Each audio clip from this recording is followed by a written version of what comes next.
for a pastor, nothing hurts him, nothing aggravates him more than when a church member or church members move to another church.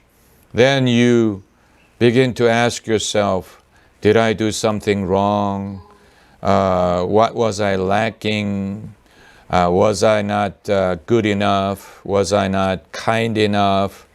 Was I not a good enough shepherd? Why did they move? So no pastor wants this kind of competitive system.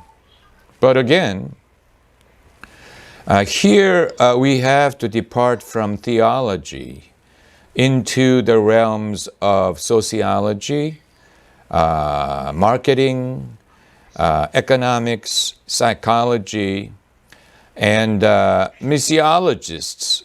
That means scholars who study missions.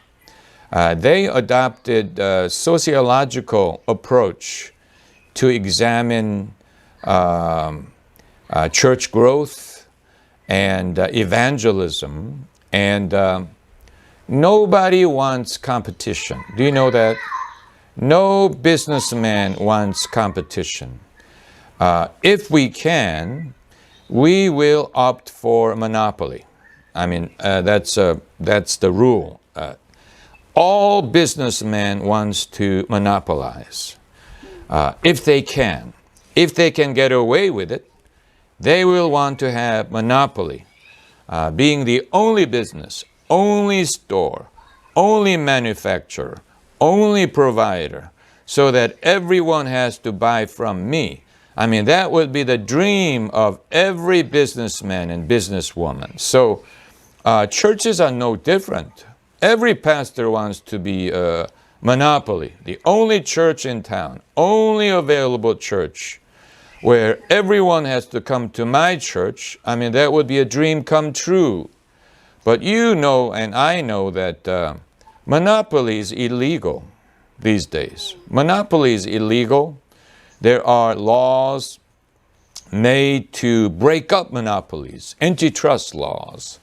Why? Because competition secures better services, better goods, lower prices, and fair opportunities for other people. So all nations make monopoly illegal, and they facilitate competition. We believe that free market competition economy will lower prices, will heighten quality, and will enable people to get into the business more easily. And I said that we have to leave the realm of theology, but we have to look at this from sociological points of view to understand why competition among churches may be beneficial for the sheep. And the same principle applies to church. If there's only one church in town, or only one denomination, that church will be slack. They won't have to try to be better. They won't have to try to win people over, because everybody has to come to my church. And that was the situation for Europe for hundreds of years. There was a saying, the king's religion is the country's religion. So if a king is a Catholic, the country is Catholic. If a king is Lutheran, the state is Lutheran. So the ruler's choice determines the religion of the country. And Europe was like that for hundreds of years. And only now we are experiencing diversity of religion, diversity of churches, denominations, so that there can be all kinds of churches in the same city, in the same neighborhood, Catholic, Protestant, charismatic, evangelical, Baptist, Lutheran, all kinds. And they seem to be competing with one another. But churches are competing with the institutions of the world, with the system of the world, the values of the world. And so if churches don't do a better job at communicating the truth of the Bible to the people, then the world will get them. The worldly values, the values of evolution, for example, or the values of liberalism or humanism or whatever, competing for the truth of God, they will win over our people. So churches shouldn't consider that we are competing with one another, but we are competing with the world, the system of the world, for the souls of people.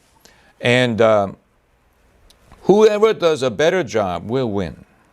For example, if there are secular scholars who advocate there is no God, there's no heaven, no need for religion, and if they do a better job at persuading people, they will win.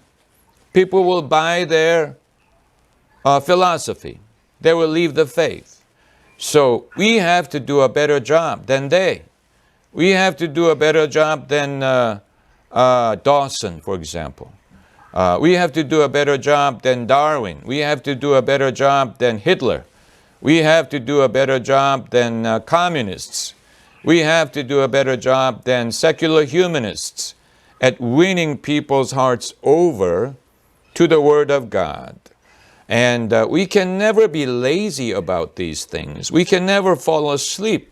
The moment watchman falls asleep, thieves will come in. And ministers, preachers are watchmen over the sheep of God. And we have to constantly watch over them.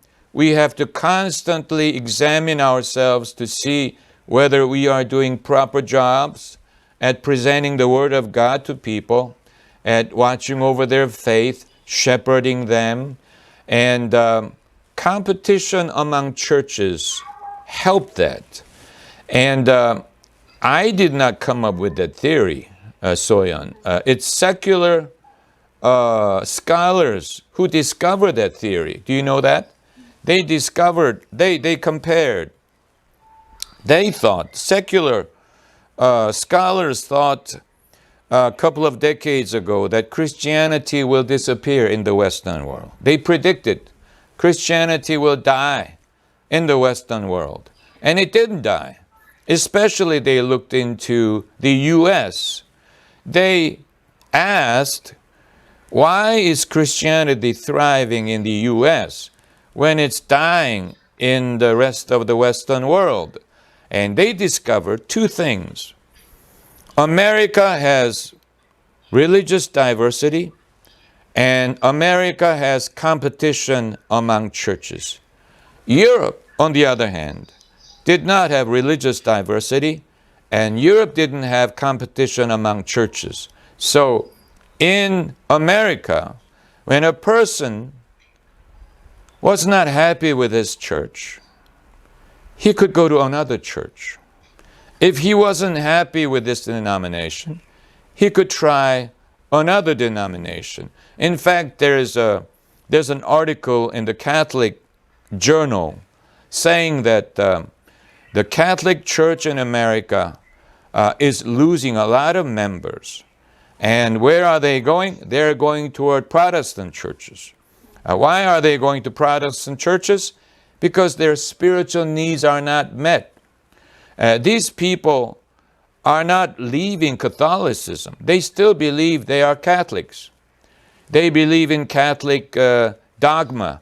But nonetheless, they go to Protestant churches because their spiritual needs are met at Protestant churches.